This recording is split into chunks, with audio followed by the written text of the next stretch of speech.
OK. Bonjour, messieurs. Bonjour. Bon matin. Bon matin. Merci d'être là aujourd'hui. Alors, Vincent Lebel et Yann Poudrier, vous êtes deux copropriétaires du Resto Caviste, Vinorama à Montréal, sur Beaubien. Exact. Yes. Merci tellement d'être là parce que vous êtes un peu comme... il n'y a pas beaucoup de ce genre de modèle d'affaires-là encore au Québec. Donc, on est quelques petites exceptions là, de gens là, qui essaient de se forger une place dans le monde du caviste. Et vous êtes un des premiers resto-cavistes depuis que c'est permis, ce type de modèle d'affaires-là. On va en parler plus longuement, évidemment. Alors, on est contente aujourd'hui de vous recevoir parce qu'on partage pas mal les mêmes réalités. Nous aussi, on est le premier caviste sur la Rive-Sud de Montréal aussi. Puis on va sûrement voir qu'on partage des mêmes défis et aussi les mêmes passions parce qu'on fait ça vraiment pour le cœur. Hein? Alors, merci de passer du temps avec nous pour explorer ce merveilleux monde. Pour commencer, moi, je suis curieuse de savoir comment vous vous êtes lancé là-dedans. De où ça vient, Yann? Toi, tu étais un des premiers. Vincent, tu t'es joint après. Fait que les deux, vous avez quand même une expérience intéressante au niveau du caviste puis de votre choix de vous lancer dans ce type d'entreprise. Je me lance. Vas-y. J'ai pris ma retraite, mais en fait, j'ai quitté la banque. J'étais travaillé à la banque avec Vincent en 2019. Puis pendant que j'étais, si on veut, à la retraite, il y a eu pandémie. J'achetais du vin nature, j'en achetais. Je me suis lié d'amitié avec certaines agences ou certains vendeurs de vin. Puis lorsque la loi a changé, permettant en fait de vendre de l'alcool avec un aliment, j'ai appelé Jean-François Jacob de Glou. Puis j'ai dit, Jack, je suis intéressé, on a-tu quelque chose? Puis Jack, il dit, c'est mon rêve. Il dit, je veux faire ça depuis tellement longtemps. Fait que j'ai dit, parfait, on emboîte le pas. Il dit, attends un peu. Fait qu'il regarde un peu ses opportunités. Finalement, on se met à chercher un local. On trouve un local. Puis hop, on a décidé de partir l'aventure du caviste, là, proprement dit, dans un local qui avait déjà tous les permis. Fait que, tu sais, on a eu une simplicité par rapport à ça. Puis, ben, on a simplement exploité le caviste resto comme on l'a aujourd'hui, tout simplement. C'était une ancienne buvette qui était dans ce local-là? En fait, il y a une historique du vin. C'est vraiment super chouette, là. De ce que je comprends, là, il y a eu la cuvée, qui est une agence, qui a eu ces locaux-là avant nous. Mais suivant la cuvée, il y a eu QSEC de Martin Junot. Comme c'était le petit bébé du Pastaga. Exact. Ah ouais. Donc, Jack et Martin s'entendent quand même relativement bien. Puis là, Martin, il dit, ben moi, je crois simplifier mes opérations. Donc, j'ai un local de dispo. Est-ce que tu es intéressé? Puis nous, on avait cherché plusieurs locaux. Puis avec les règlements des arrondissements, entre autres le plateau, tu peux pas avoir plus que tant de restaurants sur tel tronçon de rue. Fait que là, tel quota est là. Fait que là, on était limité sur bien des choses, puis le loyer. Puis au niveau des permis, c'est plus facile quand même si ça a déjà été un établissement du même genre. Là. Nous, c'est la même chose ici avec Saucette. Là. Exact. C'est une des raisons pourquoi on a pris le local, parce que, mon Dieu, c'est pas facile d'avoir un nouveau permis. Et puis là, ce que je comprends, c'est que ça a été vite aussi, vous, là, au moment où vous vouliez que ça ouvre rapidement, parce que c'est des pertes de revenus potentiels quand on n'ouvre pas. Un minimum de rénovation, je pense que qu'on a fait quand t'as repris QSEC, puis t'étais up and running. Ben nous, on a racheté en fait le permis. En fait, ce qu'on a fait pour que ça soit simple, c'est qu'on a racheté un fonds de commerce, si on veut dire. Puis le fonds de commerce arrivait avec certains, je m'excuse en anglais, là, des layers, là, des couches. Puis le permis d'alcool était là, on faisait un transfert de permis.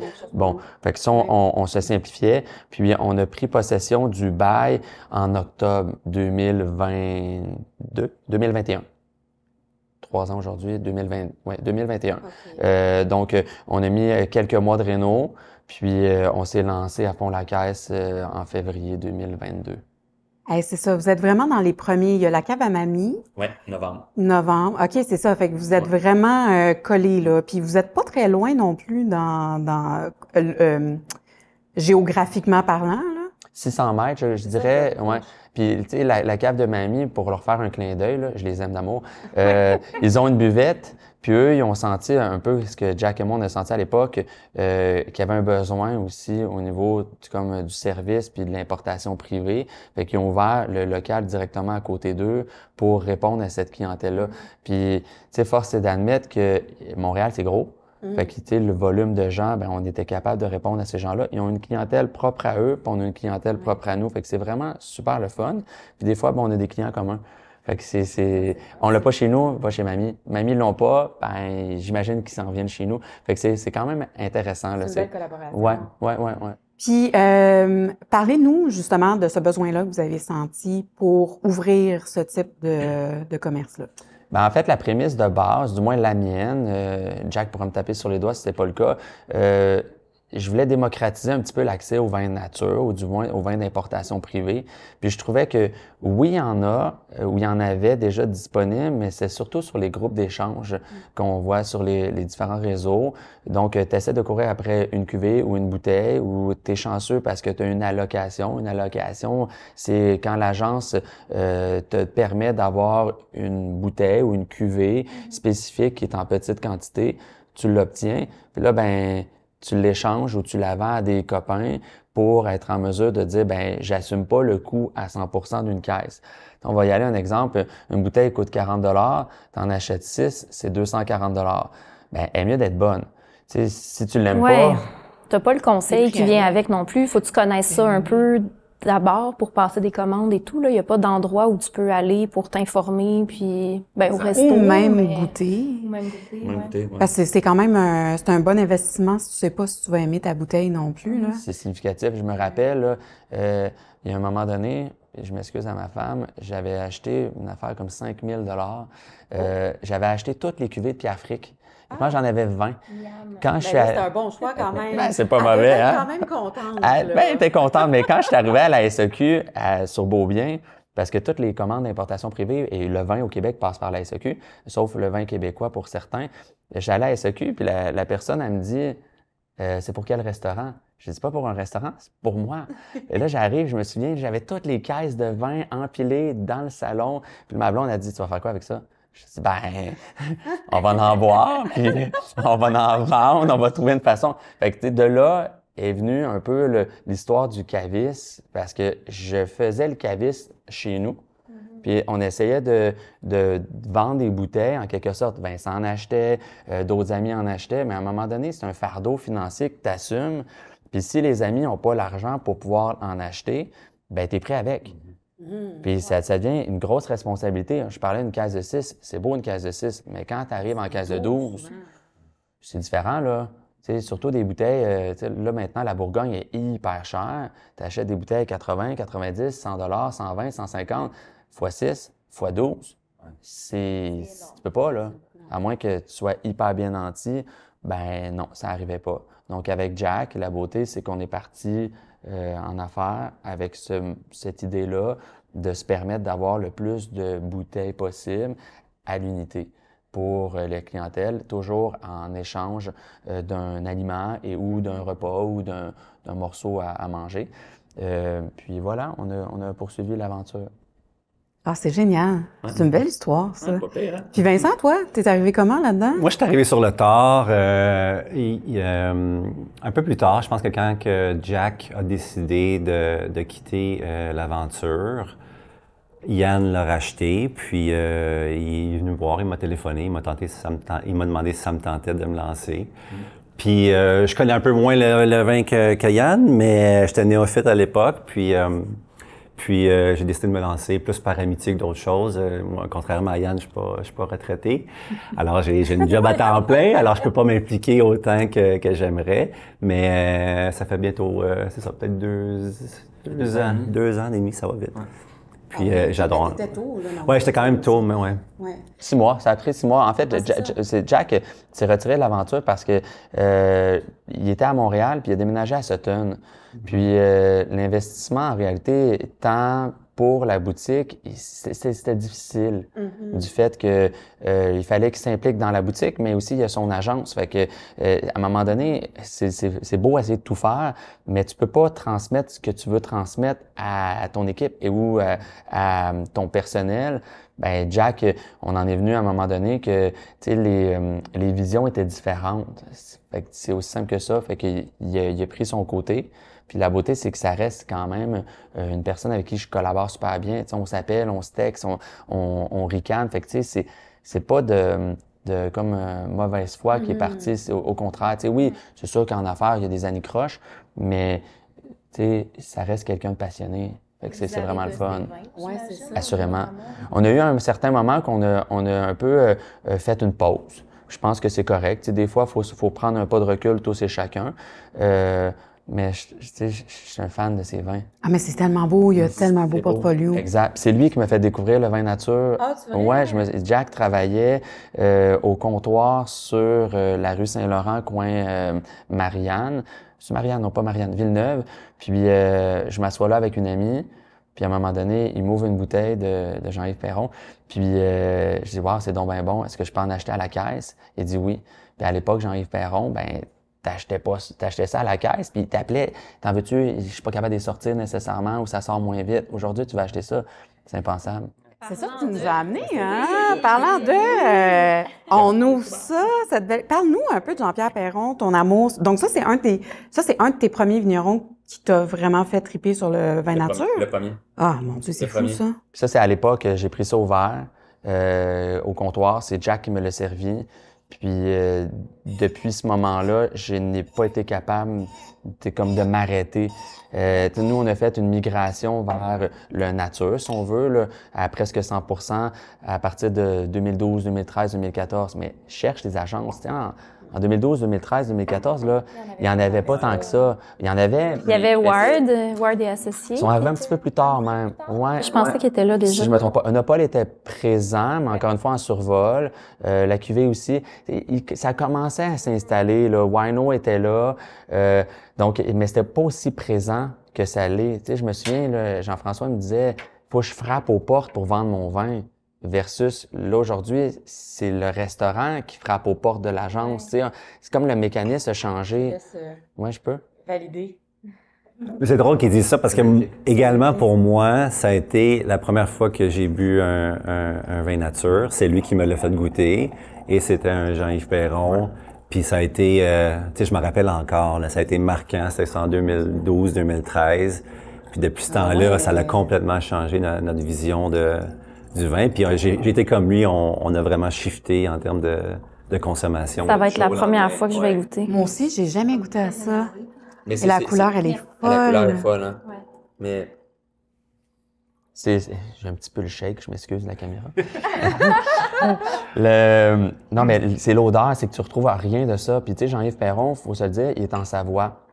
Fait que il y a beaucoup de gens, geeks du vin, qu'on va dire, qui vont aimer la Bourgogne, le Jura, les vins du Beaujolais, le Rhône. Lui, il est en Savoie. Puis, tu sais, je peux pas vous parler de tu sais, à fond la caisse, mais Jean-Yves n'était pas destiné à une vie de vigneron. Si je me trompe pas, il était chimiste. Puis, il a lâché la chimie pour pouvoir s'en aller travailler la vigne. Mais tardivement, là, il est pas arrivé en 1980. Là. Lui, c'est dans les années 2000, là, je dirais 2005, 2007, 2008, quelque chose comme ça, même peut-être plus tard. Puis, c'est comme un nouveau vigneron, mais vieux vigneron, je sais pas si je peux l'appeler comme ça, là. Okay. Ouais. Fait que c'est magnifique. Ben, santé, merci. Merci de recevoir. Oh. J'ai pas chiné comme il faut. Chiné. Ça se dit pas. Hein? Ça se dit. Délicieux. Oh, miam. Ah, c'est super bon. Bon, hein? Ah, merci de partager ça avec nous. Bravo. Merci tellement. Ouais, c'est super beau. Oh mon Dieu, que c'est beau. Ouais. Ah, c'est super délicat, bon vin c'est de charmeur, tellement. Ouais, j'aime ça. Oui. On dirait que c'est un vin blanc avec une macération, puis qui tombe un peu le rosé, mais en réalité, c'est un rouge. Mais rouge macération, c'est hyper complexe. C'est magnifique ce qu'il fait. Fait que voilà. Vraiment beau. Fait que ça explique pourquoi je suis tombé en amour avec le vin nature. tu retrouves pas ça. Ben non. Tu retrouves pas ça. Puis là, ben maintenant, évidemment, là, tu sais, tout change. Tu sais, on en parlera peut-être un peu plus tard, là. Mais là, tu sais, la SAQ, tu sais, les différents salons font en sorte que, ben, tu sais, ces bouteilles-là deviennent disponibles. Absolument. Fait que c'est... Quand vous avez ouvert, est-ce que la clientèle était là? Est-ce qu'elle comprenait le concept et tout? Parce que c'est quand même, tu sais, le concept d'un caviste, là, qui est aussi resto en même temps, parce que nous, au Québec, on se doit de vendre de la nourriture aussi, mais en Europe, c'est hyper connu, le concept de caviste. Puis ici, au Québec, je pense qu'il y a beaucoup moins de gens qui connaissent ce concept-là. Fait que les gens qui rentraient chez vous... Ils rentraient pourquoi? Ouais. C'est par curiosité? En fait, encore une fois, les premiers mois, ça a été comme la folie. Les gens, là, souvent, c'était des gens qui connaissaient déjà Glou, par exemple, l'agence de Jack. Puis, ils sont venus acheter des bouteilles, là, puis on avait comme un chiffre d'affaires. Je parlais à mon père, je me souviens, j'ai dit, « Père, si ça continue comme ça à tous les mois, écoute, c'est plus une retraite que j'ai comme une grosse job. » Ben c'est ça, j'ai une franchise. Oui? Oui, les premiers mois, ça a vraiment super bien marché. Significativement, ça a été très fort. On avait 2 employés temps plein qui étaient là pour cavistes. Donc, dans la journée, Okay. ça fonctionnait. Puis là, ben, on a vu que quelques mois, après 3-4 mois, ça a commencé à s'estomper. Puis là, ben, à ce moment-là, on a fait le choix que c'était un employé qui devait être sur le plancher et non 2. Okay. Mais ça a été très fort. Mais les gens ne le savent pas encore aujourd'hui. Non, ben nous, c'est drôle, on a une de nos clientes qui vient uniquement pour acheter des bouteilles pour emporter. Elle n'est jamais venue sur place prendre un verre. Puis on lui a demandé si elle voulait participer au podcast, justement, en tant que consommatrice. On va avoir un petit groupe de consommateurs pour aller chercher un peu de le pouls, puis pourquoi ils aiment venir chez nous, mais dans le concept de caviste. Puis elle dit, je sais pas c'est quoi un caviste. Puis là, je dis, c'est drôle, parce que t'es la cliente, t'es notre cliente caviste la typique, puis la plus fidèle. Depuis qu'on a ouvert, c'est ce qu'elle fait. Mais elle savait même pas ce que c'était un caviste. Donc, on lui a expliqué. Puis elle a dit, ben oui, ça a de l'allure, mais elle vient pas pour... En fait, c'est ça, c'est que, tu sais, c'est tellement répandu ailleurs. Au Québec, il y en a pas beaucoup, là. On les compte sur presque un doigt de la main, là. À peu près. La réserve naturelle, Mamie, vous... À Laval, il y a Louisa, Café Louisa, je pense, qui ont une petite offre. Il y a Café Lézard aussi, sûrement. Café Lézard un peu. Ben, il y en a un petit peu. Là, on les voit là, émerger, là, mauve, vin et fleurs. Oui, vin et fleurs. Ça vient juste d'ouvrir. Il y a les 2 tomates à Sutton. Ah oui! La réserve à Sutton. Il y a le solstice qui... Mais en réalité, les gens, de ce que je m'aperçois, c'est qu'ils n'ouvrent pas un établissement caviste. Ils ouvrent un établissement comme resto ou buvette avec un petit volet caviste sur le côté. Donc, survivre caviste, c'est impossible. C'est impossible, hein? C'est impossible. C'est impossible. Nous, j'avoue que ça a été une grande réalisation pour nous parce que à la base de Saucette, on devait avoir 2 tables. Et le menu avait quoi, 5 items? Mais c'était comme, tu sais, quelques plats chaque jour qui changent, là, mais jamais un menu énorme où les gens viennent souper, passer la soirée comme en ce moment. Puis, une chance qu'on n'a pas eu 2 tables. On avait une vision un peu Kalinours et arc-en-ciel de l'histoire, là, je pense. On se disait, ça va être tout petit, les gens vont venir, vont acheter plein de bouteilles, manger un petit truc, repartir, puis finalement... on s'est rendu compte que c'était pas vraiment viable comme modèle. On peut pas, ça marche pas. Rentabilité, ça parle, c'est pas possible. C'est pas là qu'on fait notre argent. Puis je pense que les gens sont encore pas, vous me direz ce que vous en pensez aussi, mais parce que même des clients fidèles qui viennent ici puis qui savent qu'on vend toutes les bouteilles, ils ne pensent pas à nous pour venir acheter leur vin, souvent. Fait que j'ai des clientes des fois qui me disaient « Oh mon Dieu, mais oui, j'avais oublié que je pouvais venir chercher mes bouteilles chez vous. J'aurais pas dû aller à la SAQ tantôt. » Il y a encore, mais ce qu'on réalise, c'est que, tu sais, on est des gens d'habitude et on est tous nés avec la SAQ. On a grandi en allant chercher notre vin là, mais c'est la seule place où on allait. On refusait les épiceries, on n'allait pas dans d'autres endroits. Fait que d'arriver à changer un peu les habitudes des gens pour qu'ils viennent chercher leurs cadeaux, leurs bouteilles pour des soupers spéciaux. C'est difficile, c'est un travail qui est quand même, qui demande beaucoup, en fait, ça demande beaucoup de travail. Je pense qu'ils ne savent pas. Le client a l'impression, je parle peut-être à travers mon chapeau, mais que acheter, par exemple, dans notre resto caviste, ça va leur coûter le même prix qu'acheter une bouteille sur la carte. Mais pourtant, quand on va au restaurant, moi le premier, je suis un fan de Montréal Plaza, je m'en vais au Plaza, puis j'ai souvent Alex, donne-moi ce que tu veux ou presque, tu sais, voici mon budget. Mais je suis prêt à payer 150 une bouteille une fois de temps en temps, pas toutes les fois, mais une fois de temps en temps. Mais au caviste, cette bouteille-là coûtera pas 150 là. C'est ça exactement, on fait pas l'argent au même endroit. Puis on devrait en quelque sorte, mais non, les gens le comprennent pas. Ben, il y a personne qui achèterait une bouteille à 150 sur les tablettes. C'est rare. Ben, il y en a. Vous autres, vous en voyez? Toi, tu fais partie de ces gens-là? Ben, ça dépend de la cuvée. Oui. Tu sais, on a eu des super de belles bouteilles, là. Encore une fois, Glou nous a donné une allocation de Saint-Pierre ou des Bornards. Puis en Magnum, ben, un Magnum à 150, 200. Mais ça reste quand même une belle pièce que les gens vont venir chercher. Mais des bouteilles, les champagnes. On a plusieurs champagnes. Mais on a eu des mags de Naboso aussi qui étaient, ces belles cuvées. Mais vous, avec la démographique de Saint-Lambert, tu sais, clientèle assez aisée, tout ça, voyez-vous, parce que vous êtes un peu les seuls dans le coin, il y a personne d'autre qui est en compétition en termes d'offres de vin nature. Il y a le Pistache qui vend des vins aussi, mais pas beaucoup. C'est une toute petite sélection, puis ils font pas de conseils de vin non plus. On peut pas boire de vin non plus. Et je comprends. Ouais, c'est ça. C'est plus en mode épicerie un peu, là. Exact. Mais nous, c'est ce qu'on voulait faire, en fait. C'était vraiment d'avoir le volet, c'était là nos deux tables, c'était de pouvoir servir des vins. On voulait avoir un line-up de vins à chaque jour, puis que les gens puissent venir prendre un verre, mais rapidement, là, puis manger une bouchée, prendre un verre, acheter une bouteille. Au moins, ils ont goûté, en fait. C'est ce qu'on voulait faire, parce que nous, on est des grandes fans de salons aussi. Puis, ce qui est fun des salons ou dans des restos, c'est que c'est en goûtant le produit qu'après, tu te dis, OK, oui, ça vaut l'investissement. Parce que c'est sûr que c'est plus cher, les bouteilles, que ce qu'on achète à la sac. Puis ça n'a pas le choix, parce que sinon, nous, on ferait zéro. Puis là, on s'en était parlé tout à l'heure, mais nos marges, ce ne sont pas des marges de restauration, parce qu'il y a personne qui les achèterait, nos vins. C'est ça, exactement. Puis on fait pas le service. Fait que c'est normal aussi, il manque ce volet-là. Mais l'objectif, nous, c'était vraiment de faire déguster pour pouvoir acheter le vin. Fait qu'un vin qui est plus cher, on s'en est rendu compte, on réussit à le vendre, mais c'est quand on le met au verre. T'as raison. Les gens qui ont un coup de cœur repartent avec la bouteille après. Ouais. Ou quand on a des cuvées un peu plus spéciales, comme quand on a reçu Naboso puis qu'on a eu ces grandes cuvées dans un resto, je sais pas combien ça pourrait valoir, mais un bon 200 $ certains, là. On avait pris des tout petites quantités, mais les gens ont goûté au vin puis ils sont partis avec.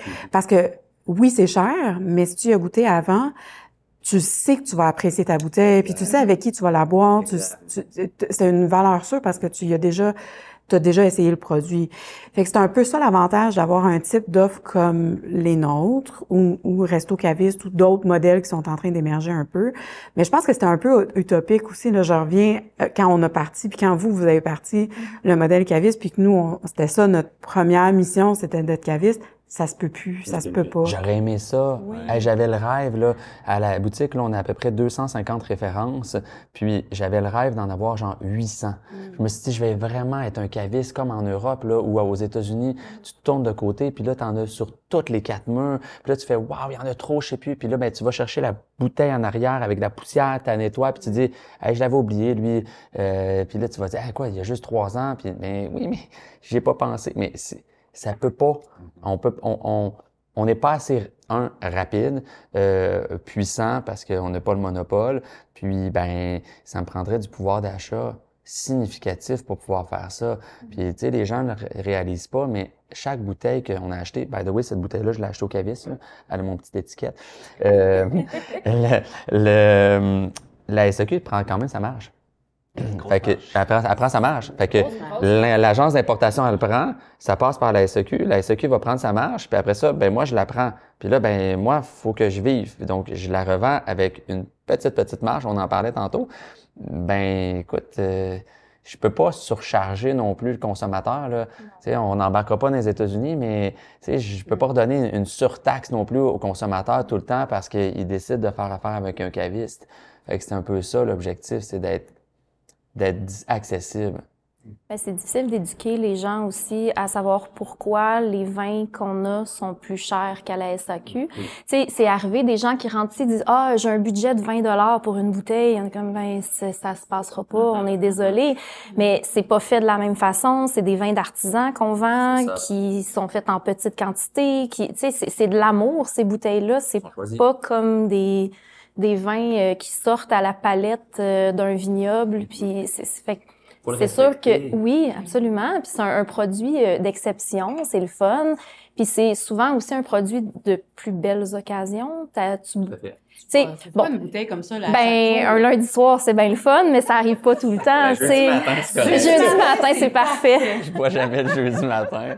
Nous non plus, mais c'est bien ça. Mais on est d'accord. Mais oui, absolument. Puis comment vous l'avez vécu cette transition-là, vous? Quand vous avez réalisé que le côté caviste, vraiment, comme modèle d'affaires principal, c'était pas ça qui pouvait fonctionner vraiment bien. Comment vous avez fait cette transition-là? Comment vous êtes adapté, en fait? Écoute, c'est une super de bonne question. Une année, quand on a racheté Jean-François, 6 mois après, on a dû faire un petit changement, c'est-à-dire d'être un peu plus présent sur les réseaux sociaux. Donc, on a mis beaucoup d'énergie sur se faire connaître. Puis on a réalisé qu'on se faisait connaître, pas par nos voisins, mais par des étrangers, des gens qui viennent d'ailleurs. Je veux dire, je sais pas moi, des Américains, des Italiens, des Français. On a un gros réseau externe. Quand les gens viennent au Québec, ils viennent chez nous comme une référence, comme un vrai caviste. Parce que la SAQ, exactement, puis la SAQ est pas connue. Wow, j'avais jamais pensé à ça. Voilà, j'avais tellement pas pensé à ça non plus. Mais on peut pas vivre de ça non plus. Il y a des touristes, il y en a, mais pas à ce point-là pour nous faire vivre. Puis oui, nos voisins un petit peu, puis que les amis des amis, etc., fait que ça grossit. On a misé sur les événements. Beaucoup sur les événements. Donc, Caroline, qui était sommelière jusqu'au mois de décembre, elle a travaillé sur faire des dégustations, faire des soirées spéciales. Bref, elle a misé énormément sur ce genre de visibilité-là. Puis force est d'admettre que les gens ont compris que ça fonctionnait. Fait que on voit que les autres restos, les autres buvettes et autres, font un petit peu la même chose. On n'était pas les précurseurs, mais on était dans le début du mouvement. Puis tout le monde est rentré dans ce mouvement-là, puis on le voit encore là. Inviter un vigneron pour déguster ses cuvées, nous c'était notre créneau. Là c'est clairement le créneau de plus d'un restaurant. Maintenant les agences vont dans des restos pour faire ça. Donc, on avait focusé beaucoup là-dessus. Depuis peut-être 1 an, on a migré un petit peu sur la nourriture davantage afin de se conformer un petit peu à la réglementation. Pas qu'on l'avait pas, au contraire, on respectait la réglementation, mais on voulait juste s'assurer que les gens sachent qu'on peut réellement manger sur place, consommer sur place. Puis on a réalisé que le vin au verre fonctionnait aussi très bien avec les gens pour la découverte. Donc oui, est-ce qu'on est une buvette proprement dit? Non, je ne nous définirais pas comme ça. On est un endroit de passage où les gens, je le vois comme ça. J'aime ça. C'est comme un café. Les gens vont chercher un café pour emporter. Ils peuvent venir chercher leur bouteille pour emporter, mais ils peuvent aussi consommer un café sur place. Donc, ils peuvent consommer un verre de vin sur place. Toujours plusieurs choix ouverts. D'une semaine à l'autre, ça change. Donc, moi, je le vois vraiment comme une destination, un passage. Tu dois venir chez nous. Parce que c'est petit. 2, tu te sentiras pas regardé de haut parce que tu connais pas le vin. Au contraire, tu as toujours quelqu'un qui va t'aider. Puis vu que c'est petit, tu peux pas te perdre. Mais c'est à 700 pieds carrés, puis ça, la cuisine à 200, puis il reste 500 pour le reste de la boutique. Fait que c'est assez petit. Donc voilà, Puis, vous avez des gens qui sont sur place aussi. Vous avez une équipe qui est là en permanence. Vous êtes ouvert combien de jours, semaine? L'été, on a joué beaucoup avec les horaires ces derniers temps, là, mais... L'hiver, on est ouvert du mercredi au dimanche, de 2 heures à 7, 8, 9, 10 heures, tout dépendant de la journée. L'été, on essaie d'aller chercher 1 ou 2 journées de plus. Pourquoi? Les touristes. Oui. Ouais. Le temps des terrasses. Le temps des terrasses, ouais. On a une petite terrasse qui risque de changer cette année parce qu'on a notre voisin qui est un café, puis on travaille une collaboration avec lui pour prendre sa terrasse. Là, avec la Régie des alcools, encore une fois, il y a une complexité. Je vous passe les détails. Les gens pensent que c'est facile, mais tout est compliqué. Donc, avoir... Ben non, les gens savent pas. Ils pensent que notre terrasse, que l'argent rentre. Non, ça coûte assez cher comme ça. Surtout le prix du parking, la demande de permis, l'architecte pour faire la terrasse, l'implantation pour le nombre de places. Tout ça, c'est un architecte, il faut qu'on le paye à quelque part. Puis, ben une fois qu'on l'a, il faut l'exploiter. Donc, là, on travaille avec le voisin. Le voisin, lui, c'est un café, donc il opère jusqu'à 5 heures, 4 heures. Donc, nous, on va avoir là, ben voilà. Et vice-versa. Moi, j'ouvre à 2 heures.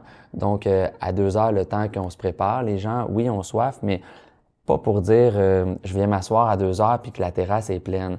Donc, ça va être notre permis, notre exploitation à usage que le café pourrait utiliser pour ses clients s'il le veut. Puis est-ce que ça se peut? Oui, oui, avec sa permission. Okay. Puis j'ai sa permission, mais là, encore une fois, c'est pas si simple que ça. Il faut que le propriétaire du building me dise oui. Il faut que le propriétaire du café me dise oui. Puis là, une fois que j'ai des oui, là, il faut que j'envoie à la ville et la ville doit dire oui.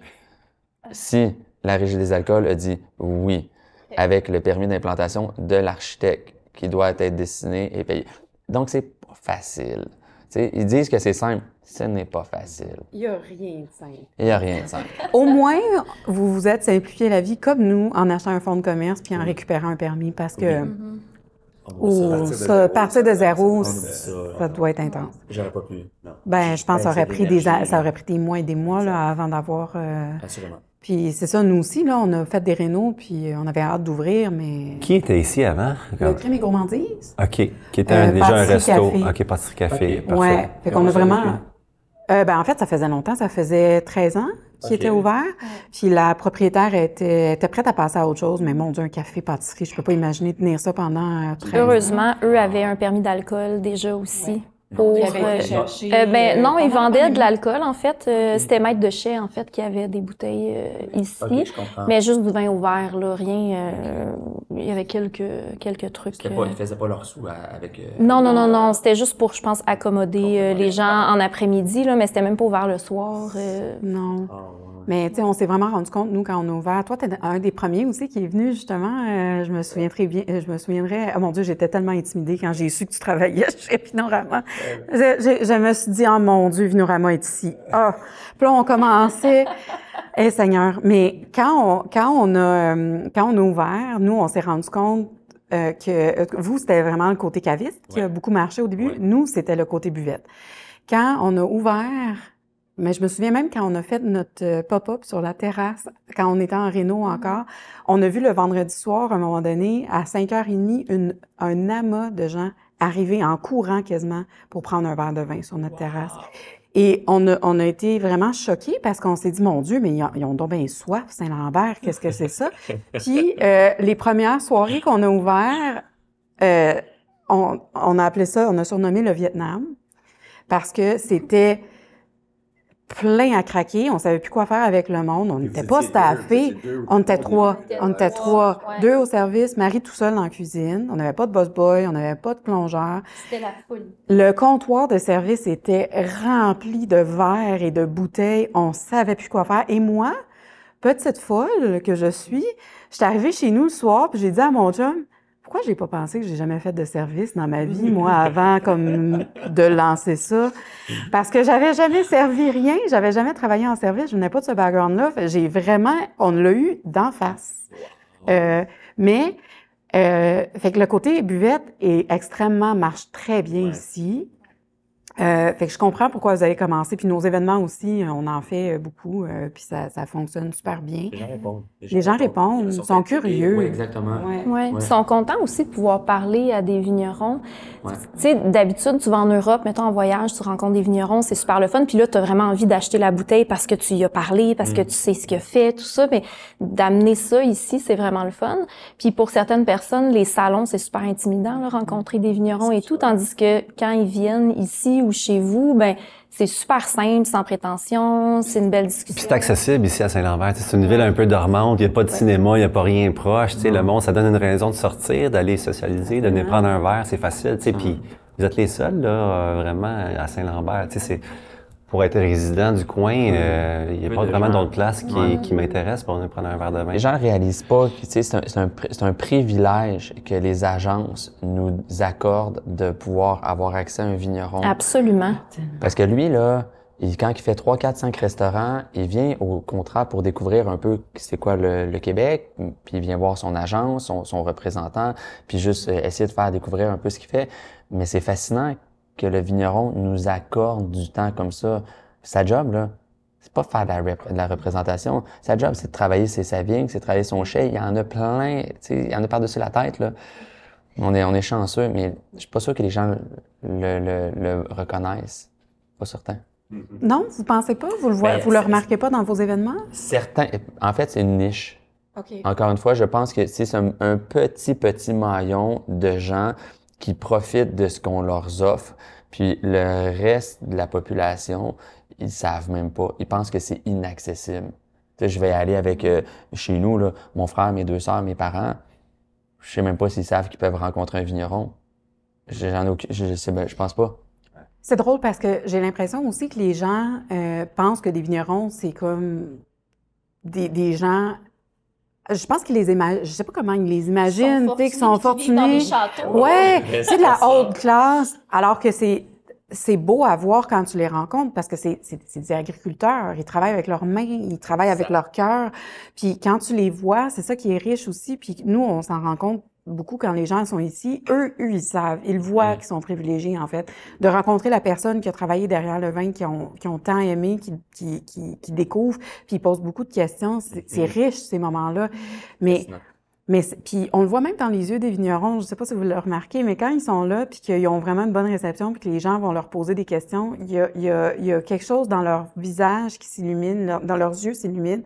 C'est précieux pour eux aussi de pouvoir parler avec les gens qui ultimement consomment le vin qu'ils produisent. C'est la relation directement du vigneron avec le consommateur. Tu sais, il y a toujours des couches entre les deux. Là, tu l'as le contact. Mais c'est rare que quelqu'un va dire « j'aime pas ça » dans le visage du vigneron, mais il est quand même capable de le percevoir, puis il va trouver sa clientèle. Je trouve que c'est fascinant. Alors moi, j'adore. C'est beau. Mais c'est pour ça qu'on fait ce métier-là, je pense aussi. C'est le fun de vendre des bouteilles, mais c'est surtout, je pense, de pouvoir partager aussi l'amour que vous avez pour les vins que vous sélectionnez. C'est quoi votre ligne directrice pour choisir vos vins? Comment vous Faut que ça soit bon. Assuré. Tu sais, normalement, faut que ça soit bon. Mais on a réalisé que Caroline faisait la plupart des choix, là. Mais la beauté, c'est que j'étais relativement aligné avec ses choix, ses goûts, sauf peut-être quelques cuvées où moi j'avais une préférence. Les gens achètent beaucoup avec les yeux. On s'est rendu compte de ça aussi. Les étiquettes, C'est important, les étiquettes. C'est important. C'est du marketing, alors que des fois, c'est important d'acheter qu'est-ce qu'il y a dans la bouteille, pas juste avec les yeux. Non, écoute, les choix, il faut acheter un produit qui nous convient, ça c'est sûr et certain. Entre autres, si on n'a pas de rosé, ben malheureusement, j'irai pas acheter des rouges. J'ai besoin de rosé. Donc ça, c'est une première démarche. La localisation, la géolocalisation. Par exemple, si on a à la boutique 18 Italiens, peu importe la région, ben le 19e est peut-être pas nécessaire. On va peut-être aller dans une autre région. La découverte, beaucoup. Je sais qu'on est moins pro-américain ces temps-ci, nous les premiers. Par contre, j'ai découvert avec l'agence La Picole, même Interlude, des super de beaux producteurs américains. Puis, tu sais, ces gens-là, je sais pas s'ils sont républicains ou démocrates, ça m'est égal. Ce qu'ils font, c'était magnifique. Fait que malheureusement, on peut pas les avoir sur nos tablettes, mais on y va aussi avec ce qui est bon. Puis souvent, l'émergence du vigneron, la rareté. Ça, c'est un de mes critères aussi, là. Sans offense pour mes amis, mamie, ben si le vin est disponible dans une place qui est à 600 mètres de ma boutique, évidemment, je vais peut-être être limité sur l'achat. Si c'est vraiment un non négociable, on doit l'avoir, je vais le prendre, mais en décalage. C'est-à-dire qu'eux peuvent l'avoir avant, moi je peux l'avoir avant, qu'on essaie de voir un peu. c'est le représentant ou l'agence qui risque de nous aligner davantage. Ils ont pas, moi et eux, on n'a pas à se communiquer d'une semaine à l'autre ce qu'on commande. Ça va en fonction du palais de leurs clients et la même chose de chez nous. Mais l'agence est quand même capable de nous aligner. Donc, il y a ça dans le choix des vins, puis la relation avec l'agence. C'est important. Ça aussi, tu sais, le client ne le voit pas, mais si l'agence fait son travail qu'à toutes les semaines ou toutes les 2 semaines ou 3 semaines, vient nous voir avec des bouteilles qu'on a l'opportunité de déguster, puis par la suite, en croisée, on est capable d'avoir accès à d'autres choses, ça vaut quand même de l'or. J'aime ça nommer des agences, en plus, les gens ne connaissent pas ça, mais exemple, Maelstrom. On dit qu'on les aime. On avait Violette hier soir Bon, ici, ben, justement. Raphaël, nous, on voit plus Raphaël. Ouais. Eh ben, ils viennent de Sherbrooke. Ils ont leur resto. Ben, tu sais, ils sont occupés à gérer leur propre business, mais ils ont une agence. Ben, ils ont un devoir de faire leur représentation. Ben, on n'avait pas beaucoup de Maelstrom dans la boutique quand Caro était là, mais j'ai toujours été un peu vendu par leur vin. Donc, on en a un petit peu plus dernièrement. D'un, les étiquettes sont belles, les vins sont bons, puis la relation est belle. Fait que j'ai comme 3 étoiles. C'est des vrais passionnés. Eh ben, c'est ça. Ah oui. Ils parlent d'un vin, tu le vois dans leur Ils vibrent. yeux. Comment... Ils vibrent. Ah oui, il vibre, vraiment. Il vibre. Les yeux, là, c'est comme s'ils viennent mouilleux tellement qu'il est heureux. Fait que là, tu te dis, OK, mais attends un peu.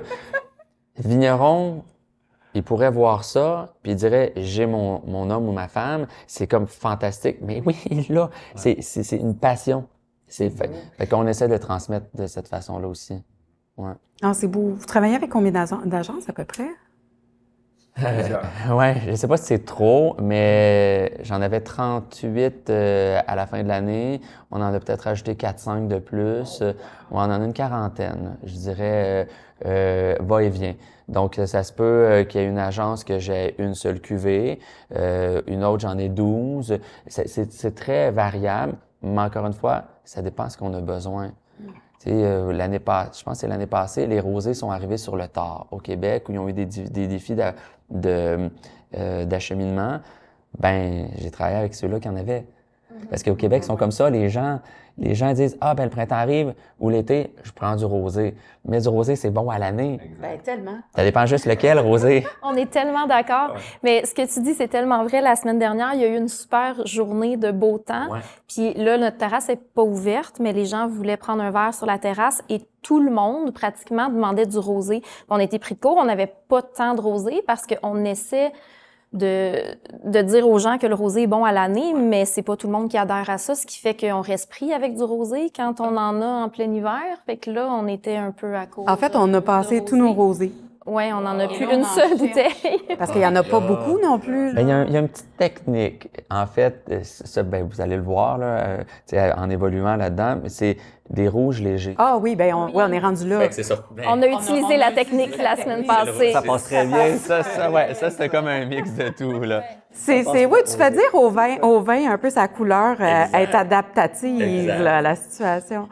Mais oui, en effet, c'est ce qu'on fait en attendant d'en trouver des beaux rosés aussi parce qu'ils sont pas vraiment encore arrivés en ce moment. Là. Et c'est l'abordabilité, là. Là, je sais qu'on est à fin mars. Soif, l'agence Soif, a souvent des arrivages, je dirais pas constants, mais 1 ou 2 fois dans l'année avec des superbes rosés, là, les salines, entre autres, là, c'est là. C'est disponible là. Fait que quand vous allez écouter ça, probablement que ça sera plus disponible, mais quand même. Mais c'est ça. C'est trouver la bonne agence qui a le bon vin pour le bon moment dans l'année. Ben, c'est un peu ça le rôle. Fait qu'on envoie des agences, mais ils viennent pas toutes les 40, là. Tu sais, exemple, Pinard et Filles, maintenant, oui, ils sont avec Vindame Jeanne, mais c'est Fred. Fred envoyait son allocation, puis il dit, tu prends ces bouteilles-là, puis ben, fais ton possible avec ce que je t'offre. Ben, Fred, c'est des moments dans l'année, tu les décides pas. Lui, c'est un vigneron. Sa job, c'est de travailler son chai, sa vigne. Et c'est pas commencer à dire, je vais te garder ça pendant 3 mois, puis là, quand tu le voudras, tu viendras. Non. Fred, c'est un moment, merci, puis ça revient 1 ou 2 fois dans l'année. Exact. Avez-vous beaucoup de vins québécois chez Vinorama? Par choix, on essaie de limiter entre 3 à 4 vignerons, puis ils peuvent être en rotation, là. J'ai pas de droit acquis, mais on a la chance d'avoir Autre Mamie, on a le Peluso qui est sur la rue, entre Mamie et nous. Donc, Peluso a beaucoup plus de vin et de bière. Donc, ben c'est ça. Mais on en a parce que on travaille la vigne merveilleusement bien au Québec. Exact. Puis il y a des gens qui sont comme phénoménales au niveau du vin, mais encore une fois, il faut que tu y aies accès. C'est ça la chose. C'est au même titre que le consommateur. On veut avoir le vin, mais des fois, le vin ne nous est pas proposé. Fait qu'on n'y a pas accès. Donc, est-ce qu'il faut courir après le vigneron pour qu'il nous donne le vin ou est-ce que le vigneron devrait nous courir après pour qu'on ait son vin? Ça dépend toujours. Donc, on essaie C'est sûr que c'est particulier, là, les vins du Québec, ça passe pas par la SAQ. Là, maintenant, il y en a de plus en plus par les agences. Certains, oui. En même temps, c'est une bonne chose pour eux, là, parce qu'ils ont tellement de jobs à faire qu'à un moment donné, s'ils sont que ça coûte. Mais oui, ça coûte cher. C'est coûteux parce que le vin québécois, il passe par l'agence, mais il faut qu'il paye son agence. Ben oui. Puis l'agence, ben là, il y a eu la SAQ qui va aller là-dedans. Puis là, ben hop, on tourne, là. Mais ouais, en fait, c'est qu'ils doivent pas faire autant d'argent que s'ils distribuent eux-mêmes. Je sais pas. Je le sais pas. Je connais moins ce volet-là. Ou est-ce que le markup est différent de la SAQ d'un vin québécois versus un vin européen ou c'est standard across the board? Je connais pas. On va pouvoir poser ces belles questions à Mathieu Beauchemin qu'on va Un futur invité. du Nival, c'est si beau ce qu'il fait. C'est magnifique. Ah mon Dieu, mais on a tellement des beaux vins au Québec. Ben oui. Puis vos clients, votre clientèle, ça ressemble à quoi? Tout genre. En fait, la grande surprise, c'est les découverts, ceux-là qui découvrent. Exemple des voisins qui habitent en face, puis ils arrivent et ils disent « Je savais même pas que vous habitiez, ça fait 3 ans que j'habite en face, vous êtes ma nouvelle place, je capote. » On a ce genre de clients-là. On a des réguliers que je dirais qui viennent presque à toutes les semaines. Dès qu'on a des nouveaux vins, ils viennent chercher l'arrivage en quelque sorte ou des cuvées un peu plus rares qui n'ont pas mis la main dessus via l'importateur. On a nos suiveurs sur Instagram. Donc, les gens qui voient des choses qui ont été servies au verre ou qui cherchent une bouteille d'un type, puis elle vient d'arriver, ils vont venir. On a, je dirais, la clientèle comme de tous les jours, là. Les gens qui vont passer, qui viennent, qui sont, je dirais pas des réguliers, mais qui sont des habitués, qui viennent à l'occasion, viennent chercher. On a les amis, évidemment, qui sont convertis. J'ai la chance d'avoir quelques amis qui disent, tu sais, Yann, maintenant, je peux plus acheter de vin à la SAQ parce que je fais, OK, j'aime ça. Parce qu'il est déçu quand il boit des vins de la SAQ ou? C'est que la SAQ, il doit faire les choix lui-même. Ou s'il va voir son conseiller en vin, il y a des conseillers en vin qui sont comme super, c'est magique. Ils connaissent beaucoup de choses, ils connaissent tout, ou presque. Mais Vinorama, nous, on a une spécialité, c'est les vins, c'est le vin uniquement de l'artisan comme limité. Tu sais, on n'aura pas des grosses quantités. Je peux penser, tu sais, exemple, Howard, ben ils vont avoir, je sais pas, 60 bouteilles. Puis on va être l'heureux élu d'un 6 bouteilles. Ben je suis heureux. Et tu le trouveras pas à la SAQ, ce 60 bouteilles-là. C'est impossible. Fait que c'est notre clientèle un peu. Mais on crée une relation aussi avec les gens qui viennent nous voir. On sait ce qu'ils aiment boire. Puis là, c'est quand ils rentrent, tu sais, souvent, quand tu vas mettre une bouteille au frais parce que tu sais que cette personne-là va triper sur ça, fait que tu vas y offrir cette bouteille-là. Puis ça, c'est vraiment le fun. C'est une relation privilégiée là, qu'on a. Puis je te dirais même chose pour nous autres. On a des clients qui, on connaît leur goût, puis on a des nouveaux arrivages, on en met de côté, en sachant qu'ils vont passer à la boutique dans la prochaine semaine. Fait que, c'est pas ça à la SAQ, là. C'est vraiment... C'est vraiment un contact super privilégié qu'on a, tu sais, d'apprendre à connaître le palais de quelqu'un puis de voir qu'il y a encore, tu sais, qui est émerveillé par des nouvelles découvertes quand il vient ici. Tu sais, c'est un des plus beaux côtés de la job aussi. La semaine passée, il y a quelqu'un qui nous a écrit via les réseaux, puis il mentionne, il dit, est-ce que vous avez, exemple, du lieu commun, qui est Québec, que moi, je capote sur ce qu'ils font, puis est-ce que vous avez du Octavin? Ben, on avait ni un ni l'autre en boutique, mais On avait les deux en réservation. Il y a un processus de réservation là que vous connaissez, mais les gens ne savent peut-être pas que c'est qu'on a le droit de demander à l'agence de mettre de côté du vin. Puis lorsqu'on est prêt à prendre cette commande-là, on l'expédie en boutique. Puis on a des délais là, que la SAQ impose et l'agence également. Donc, on le savait, il y avait des clients qui nous l'avaient demandé. Hop, cette semaine, on fait arriver l'arrivage, on écrit au client. On l'a reçu cette semaine. Donc ça, tu peux pas avoir ça dans un gros monopole parce que c'est le B2B, la relation client, là, à vaut de l'or. Ouais.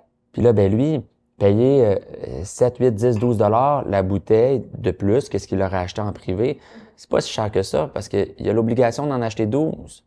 Alors que là, j'ai permis d'en acheter juste une avec ou deux, avec son repas, sa nourriture. C'est comme fantastique. C'est le portefeuille. C'est surtout ça. Fait que non, je dirais c'est notre clientèle en général est pas mal mixte, mais j'ai réalisé aussi que dans la dernière année, on avait beaucoup d'anglophones. Ouais, beaucoup d'anglophones. Pour quelle raison? Les deux, même anglophones montréalais, par exemple. Pourquoi? Ben, mes deux employés travaillent en français, bien entendu, mais sont anglophones. Donc, il y a aussi le côté la langue. Mais oui, quand un Québécois anglophone à 100% qui se débrouille un peu en français, mais qui peut se faire répondre avec des mots ou des termes, une discussion, ben tu sais, des fois, il y en a des gens qui vont trouver ça plus facile. Oui, ça attire une clientèle. Ça attire une clientèle. À cause qu'on est capable de bien servir en anglais. Ben oui, ça diversifie ta clientèle. Exact.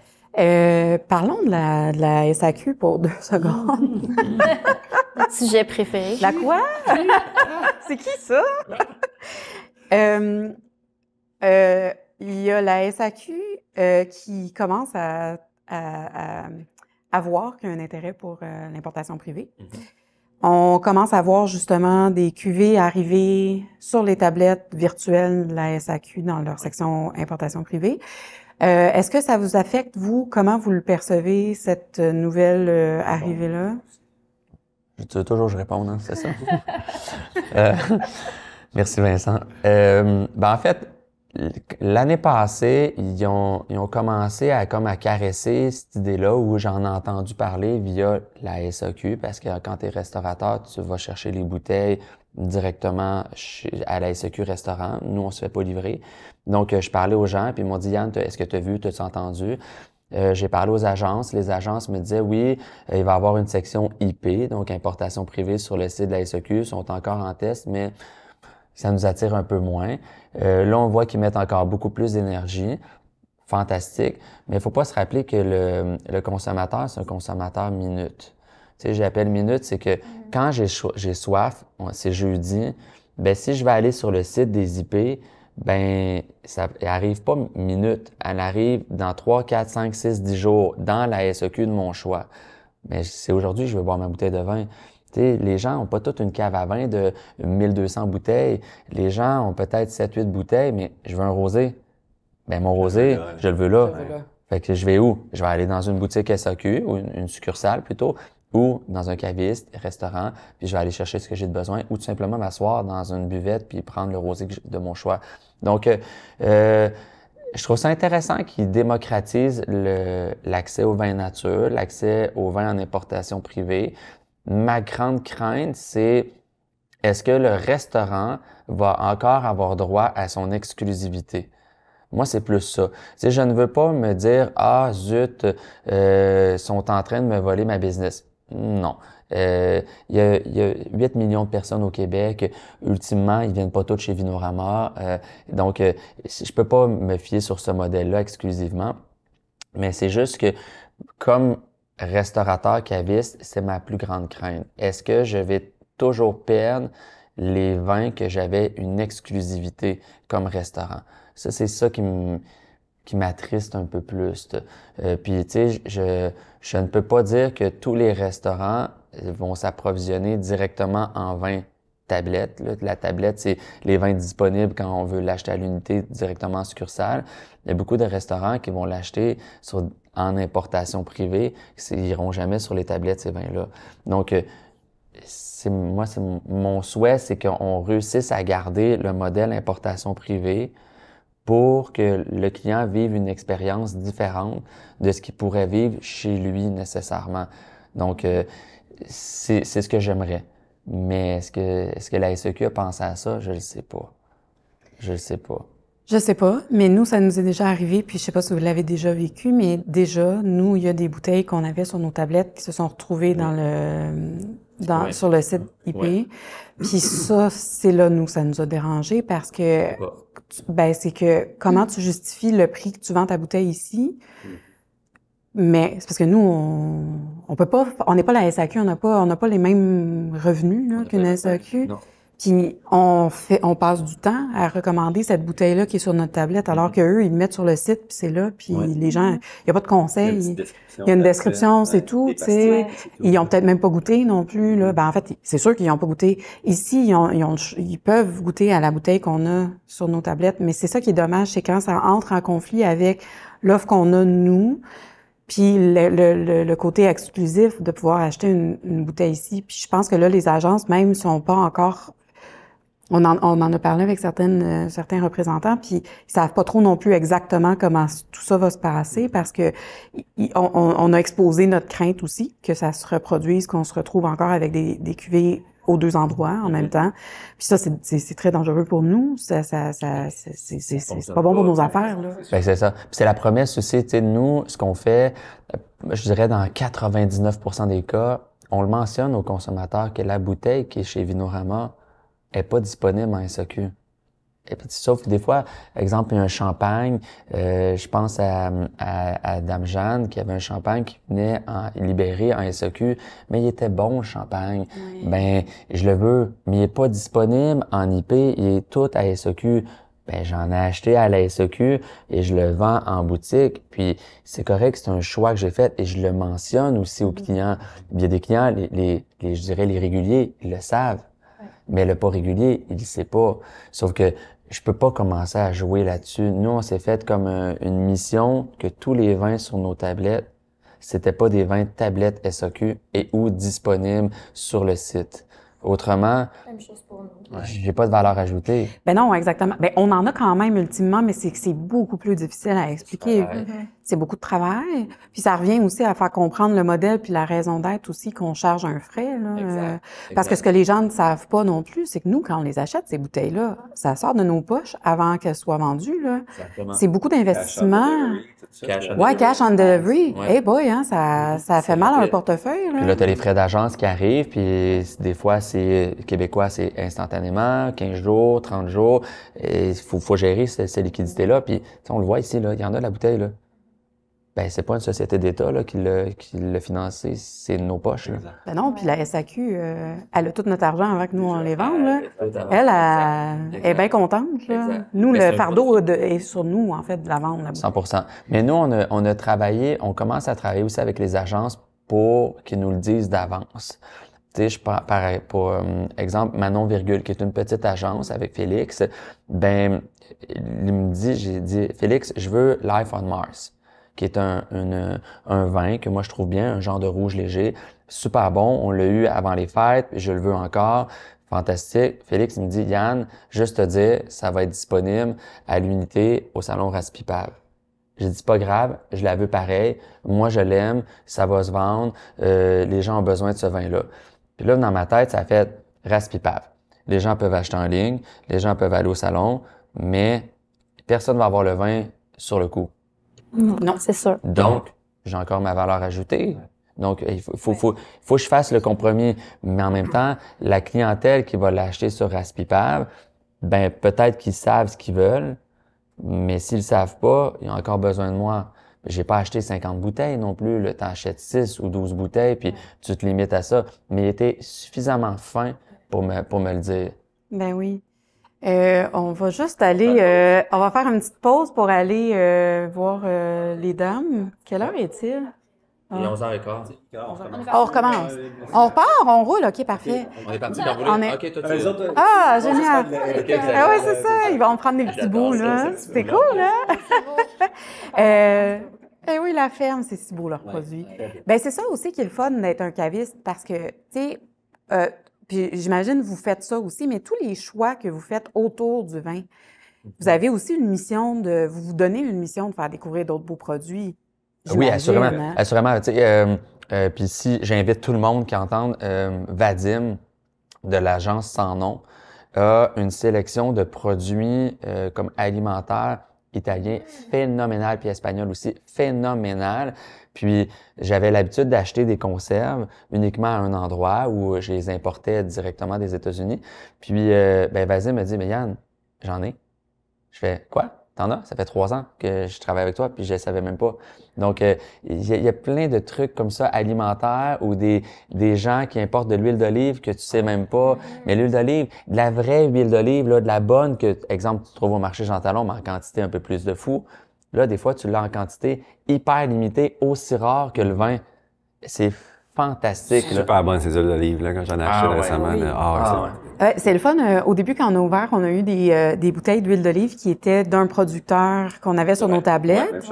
Puis ça, c'est hot aussi parce que tu peux faire découvrir aussi l'autre côté de la viticulture. Tu sais, il y a comme, c'est ça, c'est des agriculteurs, on revient à ça, mais ils font pas juste du vin souvent. Des fois, ils vont faire d'autres petits trucs de produits dérivés ou en tout cas. C'est le fun aussi de pouvoir montrer. Puis c'est tout petit. C'est Pacina, de Ward Associés importe Pacina, le vin. Mais Vadim importe l'huile d'olive, Pacina. Fait que c'est 2 agences dans le vin, mais un importe des produits alimentaires et du vin, l'autre importe exclusivement du vin, mais chacun s'embrique un entre une autre ou COS. Nopal importe COS à la SEQ, mais ils ont aussi de l'huile d'olive COS. Fait que c'est le fun de savoir qu'il y a d'autres produits que juste le vin. Fait que non, on essaie de l'exploiter un petit peu plus. Tu sais, les chipniettes, des JP puis Jen. Ben, tu sais, pour rendre utile à l'agréable, il y a 18 mois, j'étais allé arracher des patates. T'es-tu allé? J'étais allé. Oui. C'est pas facile d'être agriculteur. Je te le dirais qu'à genoux dans le champ, arracher les patates, puis la grosseur de la patate, c'est plus petite que 2 piastres, tu t'apprends pas. Si c'est plus grosse que 2 piastres, tu peux apprendre. Une année qu'il n'y a pas eu assez d'eau ou trop d'eau, c'est quelque chose. Fait que non, on essaye le plus qu'on peut. Mais en même temps, on n'est pas une épicerie fine parce que la Régie des alcools permet pas d'avoir un permis de vente d'alcool si tu es une épicerie fine. Fait que je peux vendre des produits d'épicerie fine, mais il faut que je vende quand même un produit alimentaire fait sur place. Fait que c'est quand même compliqué. Nous aussi, on a ça un peu des deux, tu sais, là, on a les chips miettes, on a le saumon fumé de Fumoir de la Loutre qu'on adore. Il y a des gens qui viennent ici que pour ça, mais je l'utilise aussi dans un de mes plats au menu, mais tu sais, c'est ça, c'est de jongler avec un peu ce qui est fait ici, ce qui est pas fait ici. Pas facile. C'est le coût. Ouais. Tu sais, on se le cachera pas. On achète un produit qui est relativement pas de luxe, mais tu sais, fait en petite quantité par des producteurs et ou des fabricants qui n'ont pas nécessairement les reins si solides que ça. Il faut qu'ils vendent ça à un certain prix s'ils veulent réussir à survivre. Ben nous, après ça, on le transforme puis on le vend à un autre prix. C'est peut-être des fois même pas vendable tellement que ça devient cher. Mais on réussit. Est-ce que c'est rentable être caviste, resto? Est-ce que c'est rentable? Je veux dire non. En fait, oui et non. Ce serait rentable si c'était mon emploi. Donc, je serais capable de me payer, moi, un petit salaire. Je dis bien un salaire, pas un salaire de banquier, là, on va se comprendre, hein, Vince? Un petit salaire, oui, mais ça demande énormément d'énergie. C'est beaucoup la gestion des événements, la gestion des commandes, la gestion des réseaux sociaux, répondre aux emails, la comptabilité. Puis ça, c'est quand il n'y a rien qui brise. C'est quand il n'y a rien qui brise. Ça, quand tout oui. run smoothly. Teindre un plancher, peinturer un mur, arranger une tablette, le frigo coule, acclimatiser, laver les vitres. Tu sais, tout ce que vous faites, dans le fond, là, day in, day out. J'ai un four à réparer tantôt, d'ailleurs. Ouais. Marie va jouer dans l'électricité. Mais c'est parce que les gens le savent pas, en fait, on apprend beaucoup de choses quand on est nous-mêmes parce qu'on n'a pas les budgets pour engager plein de monde pour gérer nos opérations. Il faut le faire nous-mêmes. Ouais. Fait que, tu sais, souvent, les gens, je sais pas s'ils nous disent aussi tu sais, chez vous, ben pourquoi vous n'êtes pas ouvert 7 jours sur 7? Mais ça se peut pas, c'est pas viable. Parce que physiquement, mentalement, pour les propriétaires, qui travaillent puis qui ont les deux mains là-dedans dans la business, c'est beaucoup d'énergie. Je peux pas. Puis même quand tu as des employés, on faisait le calcul. J'ai un employé, exemple, si j'étais là temps plein, j'aurais quand même un employé pour couvrir le séjour. Ben, toutes les déductions à la source, les gens ils pensent pas, mais tu sais, l'assurance emploi, la régie des rentes ou encore les congés maternité, ben, tout ça, c'est une charge sociale qui est partagée entre l'employeur et l'employé. Fait que s'il travaille, faut que je le paye en plus de son salaire. C'est ma cotisation obligatoire. Fait qu'au final, ça devient significatif, là. La masse salariale, c'est énorme dans les dépenses. Mais c'est la plus grosse dépense. C'est la plus grosse dépense. Exactement. Ouais. Fait qu'il faut que tu jongles entre le juste milieu. J'ai fait le choix d'avoir un employé sur place, quelqu'un qui a une maîtrise du vin supérieure. Tu sais, j'ai pas de cours de sommellerie. Moi, je suis un fan de vin. J'adore boire du vin. J'adore boire le plus de bouteilles, comme Vincent. Tu sais, on s'éclate. On va en connaître le plus possible. Par contre, des fois, je peux avoir de la difficulté à trouver c'est quoi la différence entre un chenin puis, par exemple, du chardot, si c'est bien vinifié. Tu sais, je suis pas un sommelier. Je ne sais pas. Je peux l'avoir juste, mais je peux l'avoir mal. Le sommelier a plus de chances de comprendre les complexités du terroir et autres. Donc, j'ai fait le choix d'engager quelqu'un. Là-dessus, puis je pense que Vincent est d'accord avec moi. T'sais, on a les deux, on est deux jeunes familles, puis ce serait difficile de jongler ma famille et être ouvert jusqu'à 8-9 heures le soir. 3 enfants, j'y arriverais pas. Bien honnêtement, je pense que Kat puis moi, on n'a plus tant de vie depuis qu'on a ouvert Saucette parce que nous, on veut être là 100% du temps des heures d'ouverture. Puis ça fait en sorte que pendant qu'on est ici, on travaille, mais il y a tout ce que tu disais, là, le derrière après qu'il faut faire. Fait que c'est sûr que, tu sais, nous, on n'a pas d'enfants parce que je pense pas que ce serait un projet viable là, d'avoir ça. Non. Puis vos vacances, c'est quand vous fermez décembre, janvier, là. Tu sais, c'est ça. C'est le seul moment quasiment, exact. Ouais, c'est les seuls moments, puis on ferme, puis Saucette n'est pas là. Tu sais, là, ça fait 1 an et demi presque qu'on est officiellement en opération, là, depuis la première journée qu'on a ouvert. Puis les seules fois qu'on a été fermé, c'est pendant les vacances, puis une fois parce que j'essayais de finir ma COVID. Puis qu'un mercredi, j'étais encore un peu, tu sais, je voulais pas contaminer tout le monde non plus. Fait qu'on s'est dit, le mercredi, moi, je suis pas encore top shape. Je me laisse une journée de plus pour vraiment me remettre sur pied, puis on réouvre le lendemain. Mais carrément fermé, là, parce qu'on pouvait pas être là les deux. Mais c'est vraiment un choix que nous, on a fait, mais en même temps, on pourrait pas, tu sais, les gens, ils nous disent pourquoi vous ouvrirez pas une autre journée. Physiquement, mentalement, on peut pas.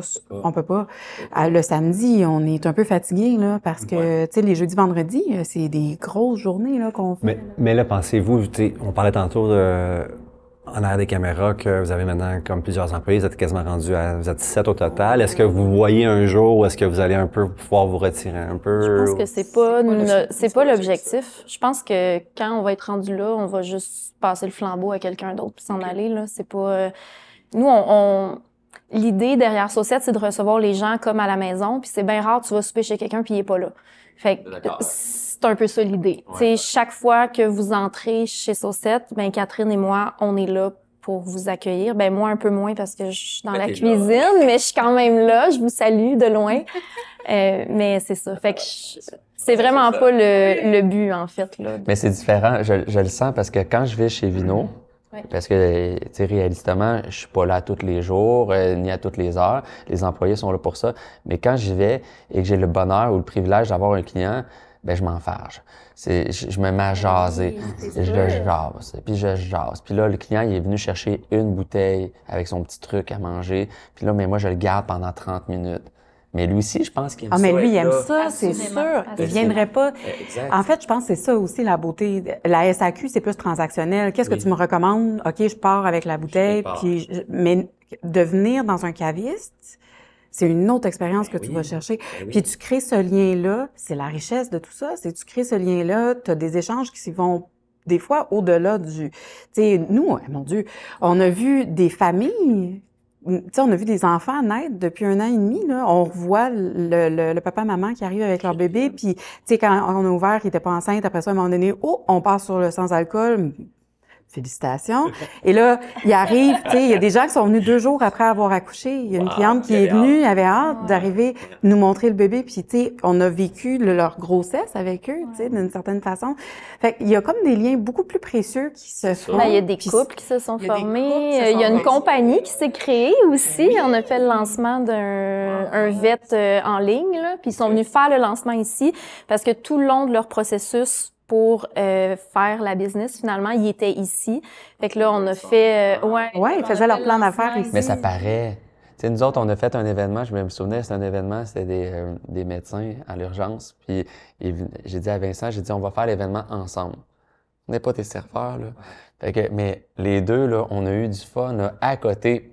Finalement, au lieu que les autres soient dans leurs petits événements privés, on était dans leur événement, puis Vincent jasait avec le staff de l'urgence, puis moi également. On servait. C'était plus rendu un service, c'était notre party. Puis il avait privatisé genre de 7 à 11, puis on a fini, je pense, à 1h30 du matin. Là, puis ça continuait, puis tu sais, c'était le fun. On était avec eux autres. Ouais, c'est vraiment chouette. Ben tu sais, en fait, c'est ça. Puis le vin, c'est pas juste un produit que tu bois puis que tu apprécies, c'est que ça rassemble les gens. Exact.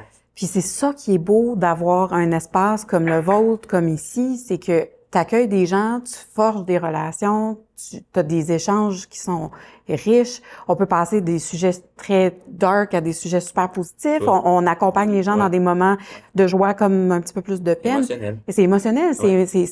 C'est la beauté de ce modèle d'affaires-là aussi, je crois, c'est de pouvoir amener le vin ailleurs que juste dans la consommation, tu sais, c'est beau. Je suis tout à fait d'accord, Puis ça paraît. Puis je pense que les gens le sentent. T'sais, on réussit à avoir des gens qui reviennent. C'est sûr et certain que quand les gens aiment pas le vin, ben qu'on leur a conseillé, c'est un peu triste parce que on le sent un peu, ils reviendront peut-être pas. Mais on le connaît pas, ton palais, fait que c'est difficile. Faut nous laisser aussi la chance de te connaître pour qu'on puisse s'habituer. Fait que le caviste, c'est encore, je vais l'appeler la bébite particulière que les gens maîtrisent pas. T'sais, ils savent pas. C'est un entre-deux entre resto, caviste, SAQ, caviste. C'est particulier. Mais j'aimerais ça qu'on reste. On devrait. Il faut. Ben, nous aussi, on le souhaite, mon Dieu. Hein? Puis, qu'est-ce que vous entrevoyez, vous, ben justement de l'avenir de ce modèle d'affaires-là? Est-ce qu'il y a des opportunités? Comment on va justement faire grandir et faire mieux connaître peut-être aussi ce modèle d'affaires un peu particulier? Ben, c'est sûr que le podcast va aider, on le souhaite. Là, on veut démocratiser l'information. Puis je pense que ben, dans notre cas de Vinorama, c'est sûr que on a réalisé très, très vite que là, il faut vraiment diversifier notre offre, augmenter l'offre alimentaire et tout ça, augmenter l'offre événementielle, de privatisation. Puis, Assurément. Tu sais, j'ai toujours dit à Vincent et ma blonde, j'aimerais ça en ouvrir un deuxième. Oui. Moi, j'en rêverais, tu sais, j'ai un gars de Québec, je me dis, il me semble à Québec, il n'y en a pas. Puis, mais Québec est une faune différente, qui ont des besoins aussi différents. Fait que je sais pas à quel point je serais capable aussi d'y arriver parce que c'est encore beaucoup d'énergie. Démocratiser, il faut que tu sois sur place. Si tu veux que la personne sente ta passion. Mais j'aurais aimé ça. Mais là, je dirais qu'aujourd'hui, le futur, je veux juste être capable de, survivre, puis de continuer à faire ce qu'on aime. T'sais, de donner accès à tout le monde. Là. Puis ça, c'est pas pour la caméra ou autre. C'est de donner accès et la chance aux gens d'avoir toutes les bouteilles que moi, je pourrais me permettre, qu'eux autres aussi peuvent se permettre, mais à l'unité. Et non pas juste passer par la grosse machine, SAQ, puis faire tes choix. Puis on le voit souvent. Il y en a, je sais pas moi, 100 de disponibles. Puis là, t'as le FOMO, là, pour ceux qui savent pas, le FOMO, c'est à peur de manquer quelque chose. Ben, il y en a 100.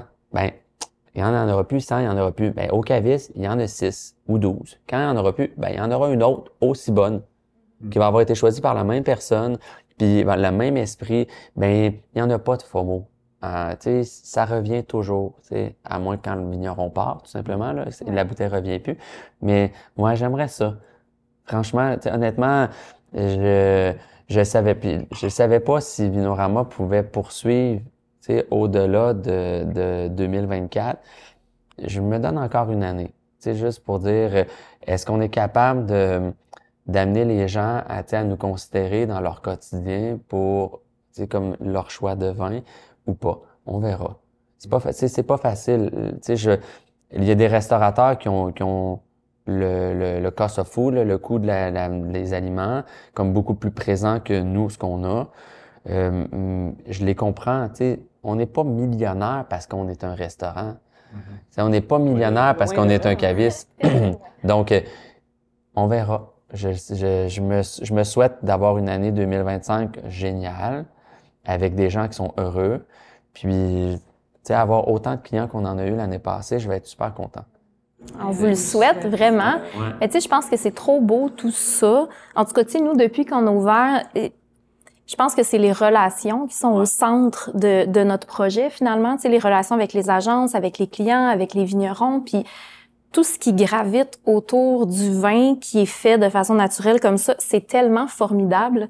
Tu sais, c'est pour ça qu'on fait ça, puis les gens pensent pas ou savent pas qu'ils ont accès à ça, puis c'est tellement riche tout ça, ce qui est en train de se développer, je trouve que ce serait dommage qu'il y en ait 40 plus. agences. On donne 40 agences. À la limite, la personne rentre puis elle dit « J'ai 250 références en vin.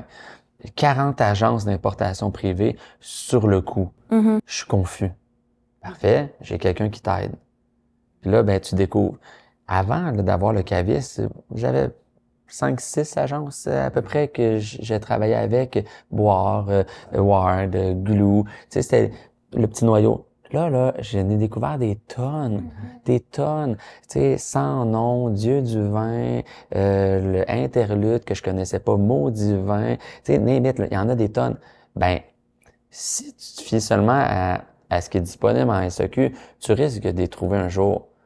Mais un jour, chez nous, ben, t'es là à l'année.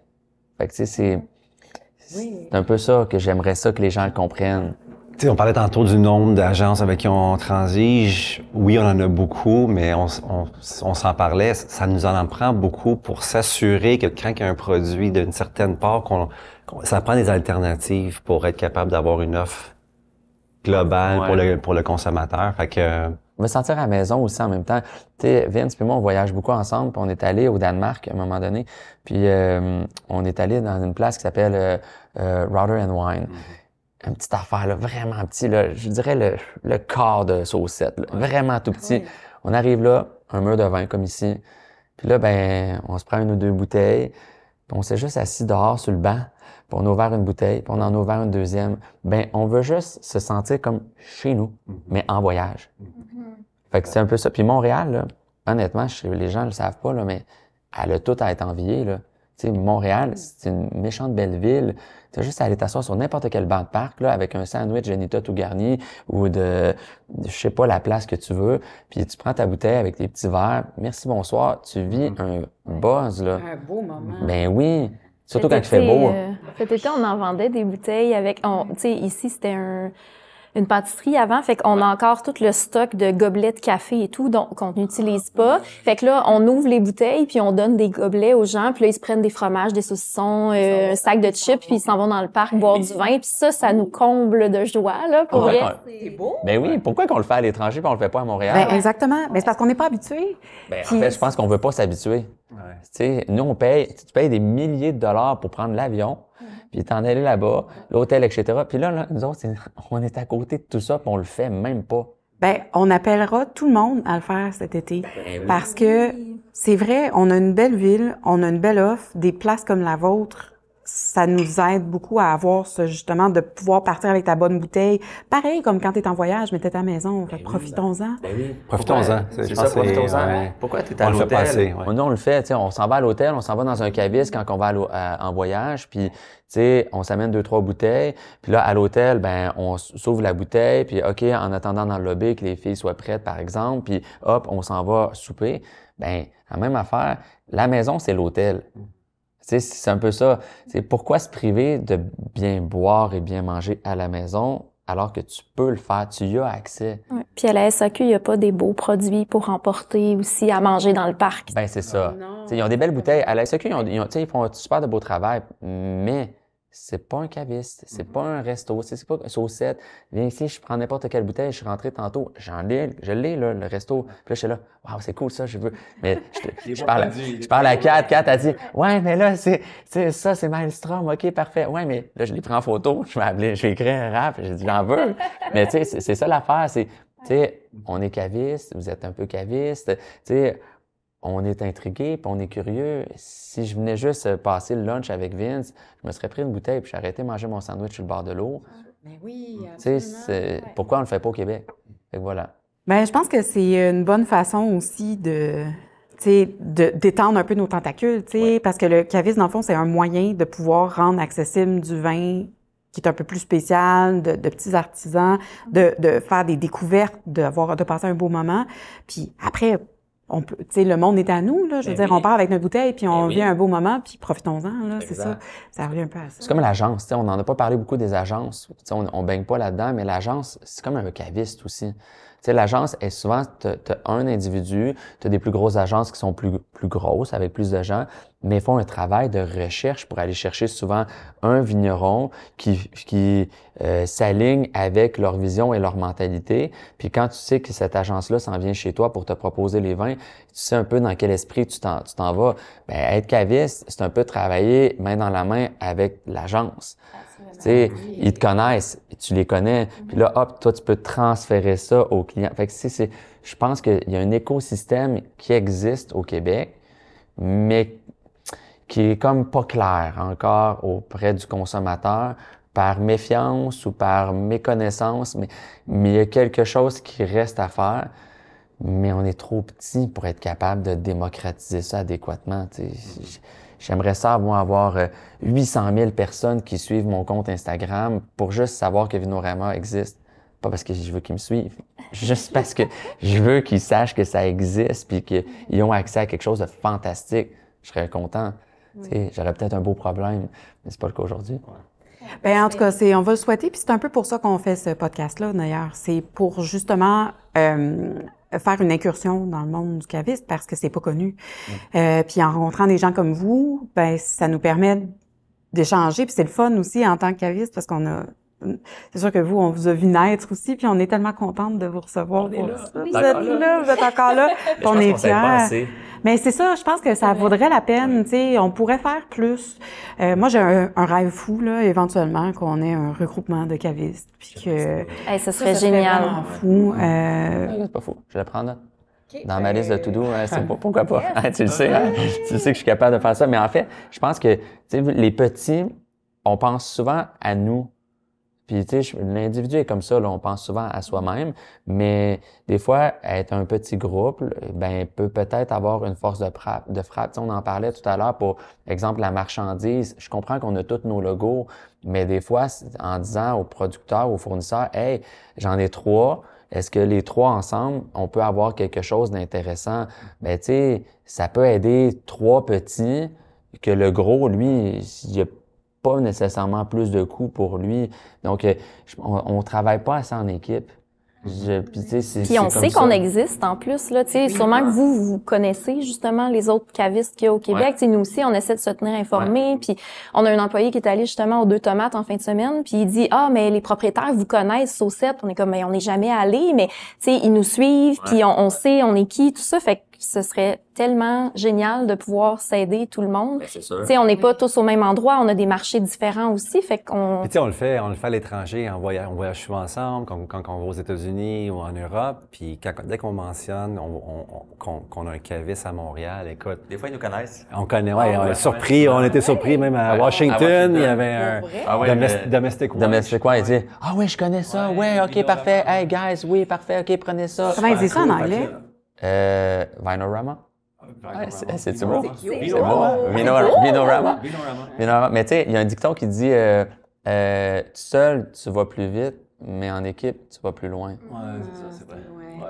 C'est beau. Ben non, mais je pense que c'est vrai. Bon, ils pensent pas. Tu sais, on dit toujours, ah ouais, ok, parfait, moi je vais aller plus vite, je vais le faire tout seul, ça va aller plus vite. Oui, mais attends un peu, là.